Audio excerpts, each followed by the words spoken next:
और मध्य प्रदेश के इंदौर और गुजरात के गांधीनगर के बाद अब जहरीले पानी का कहर आईटी सिटी बेंगलुरु में देखने को मिला है, जहां सप्लाई वाटर में दूषित पानी की शिकायत आई है। यहां संचारी कावेरी के पानी में नल खोलते ही सीवेज का पानी आने लगा, जिसके बाद शिकायत के चलते बेंगलुरु वाटर सप्लाई डिपार्टमेंट ने लिंगराजपुरम क्षेत्र में पानी की सप्लाई रोकी है। अब रोबोटिक जांच के जरिए आज शाम तक लीकेज को ठीक करने का दावा किया जा रहा है। सीवेज से खराब पानी के पीने से 16 लोगों की मौत के बाद पब्लिक हेल्थ इमरजेंसी का सामना कर रहे इंदौर शहर में प्रभावित इलाकों का सर्वे भी किया जा रहा है। शहर शहर जहरीले पानी का कहर।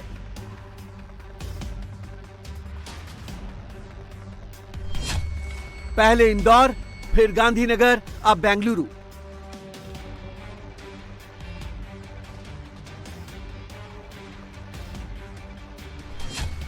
सवालों में वाटर सप्लाई, जहरीले पानी के कितने शिकार।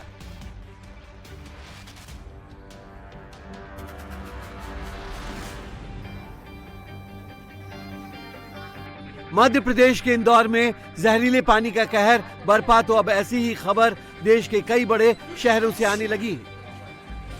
मध्य प्रदेश के इंदौर में 16 मौत और 400 से अधिक बीमार हुए, तो गुजरात की राजधानी गांधीनगर में टाइफाइड का कहर बरपा है।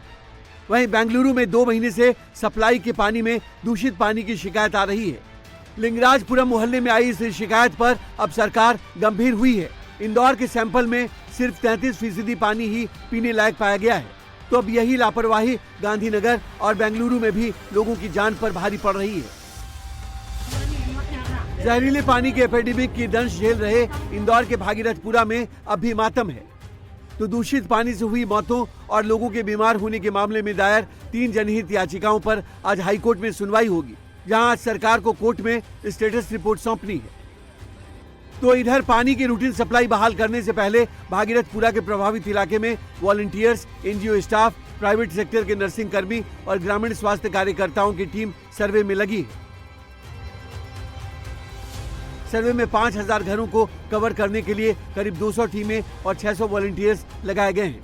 भागीरथपुरा मामले में अब केंद्र सरकार भी अलर्ट मोड पे आ गई है। Indian council of medical research ने इसे लेकर कोबो टूल भी जारी कर दिया है। यहाँ भागीरथपुरा इलाके के तकरीबन 4500 घरों के 40,000 रहवासियों के बीच 600 लोगों की टीम जो आशा उषा कार्यकर्ता है, वो जगह जगह कोबो टूल के जरिए जो ये टूल होता है उसके ऐप में ये सर्वे युद्ध स्तर पर शुरू करेंगे। कोलकाता के नेशनल इंस्टीट्यूट ऑफ बैक्टीरियोलॉजी से भी यहाँ पर तमाम जो वैज्ञानिक यहाँ पर आए हैं और साफ तौर पर जानने की कोशिश दरअसल करेंगे कि आउटब्रेक का सोर्स क्या है। इसीलिए रिंग सर्वे भी हो रहा है। रिंग सर्वे के जरिए अब जो है वो ये तय किया जाएगा कि दरअसल जो हीट सोर्स है वो कहाँ पे था और जो रेड स्पॉट्स हैं वो कहाँ हैं। भागीरथपुरा में सर्वे में लगी टीमें अब तक के सभी एक्टिव ठीक हुए डिस्चार्ज मामलों की पहचान करने के लिए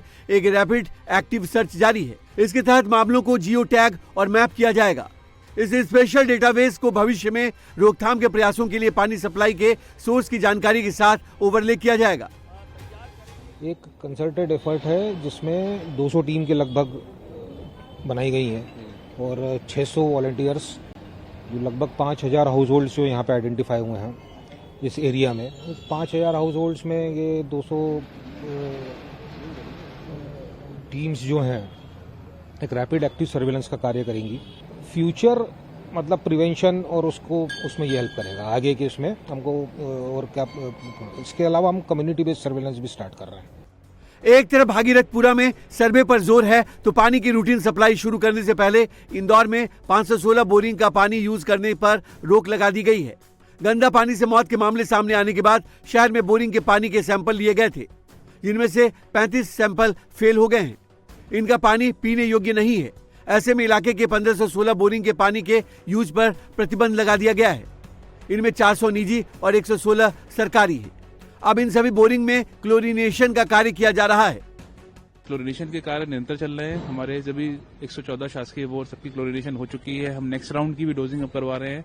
जितने प्राइवेट करीब 400 बोरिंग है उसमें भी अधिकांश को हम लोगों ने वो क्लोरिनेट कर दिया है। कुछ जगहों पर जहां पे बोरिंग स्लैब के अंदर थे उनको भी स्लैब को हम लोग तोड़ के हटा के वहां भी हम लोग क्लोरिनेशन कर रहे हैं और इसका अगले राउंड भी इसके क्लोरिनेशन के जहां हो चुके हैं पहले अगले राउंड भी शुरू हो रहे हैं। वहां पे एक मार्कअप भी लगा रहे हैं हम लोग कि किस तारीख को क्लोरिनेशन किया ताकि वो फर्दर जो राउंड्स हो उसका रिकॉर्ड रख सके और इन सबको जियो टैग भी करा रहे हैं। इंदौर के हालात धीरे धीरे सुधर रहे हैं तो गुजरात के गांधीनगर में अभी भी 150 के करीब अस्पताल में भर्ती हैं। जीमर्स हॉस्पिटल गांधीनगर में 152 पेशेंट एडमिटेड है। उसमें से सस्पेक्टेड एंट्रिक केसेस है 108, विडाल पॉजिटिव केसेस है 50 और डिस्चार्ज अभी तक 25 हो गए हैं और 2 डेथ हुई है। बोथ द डेथ्स, एक देगाम का पेशेंट है, cause of death septicaemic shock with disseminated intravascular coagulation. Second patient sector 28 और उसका cause of death viral encephalopathy. दोनों डेथ एपिडेमिक से रिलेटेड नहीं है। टाइफाइड पीड़ितों का सिविल अस्पताल में इलाज चल रहा है तो प्रशासन ने आनन फानन में प्रभावित इलाकों में हेल्थ सर्वे शुरू किया है। जांच में सामने आया है कि इन इलाकों में पीने के पानी में गंदगी मिली हुई थी जिसके कारण लोग बीमार पड़ रहे थे। उन्होंने सब घर घर जाके टेस्ट किया था कॉर्पोरेशन वालों ने। अच्छा, कल आए थे टेस्ट? हाँ, सब जगह पे किया। 1 हफ्ते से चालू है टेस्ट उनका। अभी केसेस कम हुए कि बढ़ रहे हैं? अभी वो तो अभी पता नहीं। अच्छा, तो यहाँ पे आप देख सकते हैं कि कार्रवाई चल रही है। पानी की टेस्टिंग की कार्रवाई भी चल रही है, लेकिन अभी फ़िलहाल जिस तरह से यहाँ के लोग बता रहे हैं करीब 200 के आसपास से ज़्यादा केसेस बता रहे हैं कि यहाँ पे सिर्फ आदिवाड़ा और उसके आसपास के सेक्टर्स में से रिपोर्ट हुए हैं। फ़िलहाल अभी भी पानी में जो बदबू की तकलीफ़ जो है वो ये लोग बता रहे हैं और कॉरपोरेशन की तरफ से प्रयास भी किए जा रहे हैं। तो फिलहाल परिस्थिति जो है नियंत्रण में आना शुरू हुई है, लेकिन पूरी तरह नियंत्रण में आ गई है ये अभी नहीं कहा जा सकता है। इंदौर और गांधीनगर की तरह ही देश की आईटी सिटी बेंगलुरु में भी दूषित पानी की सप्लाई की शिकायत आई है। यहाँ के लिंगराजपुरम इलाके में पानी की सप्लाई में सीवेज का पानी मिक्स हो रहा है। ये समस्या पिछले 2-3 महीने से बनी हुई है।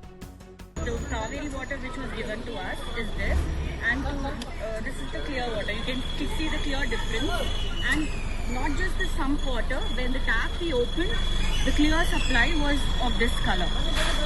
It went on for 20 to 25 minutes. After that, little clear water started coming. So you can see the difference here. It's not muddy water, it's clear sewage water.